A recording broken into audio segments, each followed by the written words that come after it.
Hello 8th graders, this is the answer key for the backside of this paper about covalent and ionic bonding. I want you to please scrub to the end of the video to check your answers as a whole, but rewind the video if you need to see how I've done any one of them individually. So here we go. So I've done the first two for you in the previous video.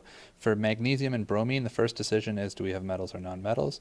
Magnesium is a metal, bromine is a nonmetal.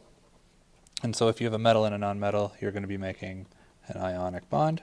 For ionic bonds, we need the formula. So in order to do the formula, we kind of have another step. We have to figure out what the charges are going to be. So magnesium is in the second group. That means that it's going to make a 2+ charge. Bromine, on the other hand, is in the seventh group, so it's going to make a 1- charge. That basically means that in order to satisfy magnesium, we're going to need to have 2 bromines to take away the 2 electrons that magnesium wants to get rid of. So we're going to have 1 magnesium and 2 bromines. Remember, metals always go first. For the next one, sodium and oxygen, sodium is a metal, oxygen is a nonmetal, so we're going to have another ionic bond. For this ionic bond, sodium has a 1+ charge because it's an alkali metal in the first group. Oxygen, on the other hand, has a 2- charge because it is in the sixth group and has 6 valence electrons, needing 2 more. So it's sort of similar to number 3, but flip-flopped. We have to have 2 sodiums in order for oxygen to get all of the electrons that it wants. So we're going to go 2 sodiums and 1 oxygen. For the next one, hydrogen and nitrogen, this time we have an interesting one because they are both nonmetals. And since they are both nonmetals, we are going to have a covalent. They're going to have a tug-of-war. You'll find out later in high school that instead of having a perfectly shared set of electrons, they're going to get into a tug-of-war over their electrons. But for now, we're just going to draw some Lewis dots. So I'm going to put the hydrogen first. Hydrogen is just going to have the 1 dot. And I'm going to use a different color for nitrogen. Nitrogen, on the other hand, has 5 dots. So 1, 2, 3, 4, 5. So it looks like if we just have 1 hydrogen, nitrogen is not satisfied. Right now it's got 6, so it's doing better than it was before. And you might think, oh man, hydrogen's not doing well either. But remember, hydrogen wants to be just like helium. And so helium has 2 dots. Right now the hydrogen has 2 dots, so hydrogen's actually satisfied.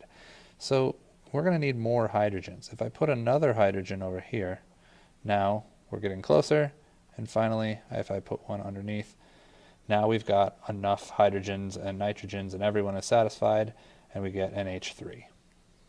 Now we're going to go over to calcium and phosphorus. For calcium, calcium is a metal, phosphorus is a nonmetal, so we're back onto ionic bonds. Ionic. And so we're going to be doing a compound. Calcium makes a 2+ charge.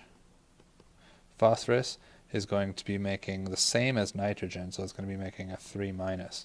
Now this one's a little bit tricky because we can't just take one of each. We'll have too much minus left over. So we're obviously going to need multiples of this. If I take 2 calciums, I'll have 4+ total. And that still isn't going to cancel out. So in order to find the right combination, in class we talked about this thing called crossing the charge. The charge of the opposite element, or the opposite ion, actually tells you how many of the first one you're going to need. So since phosphorus is a 3-, it tells us that we're going to need 3 calciums.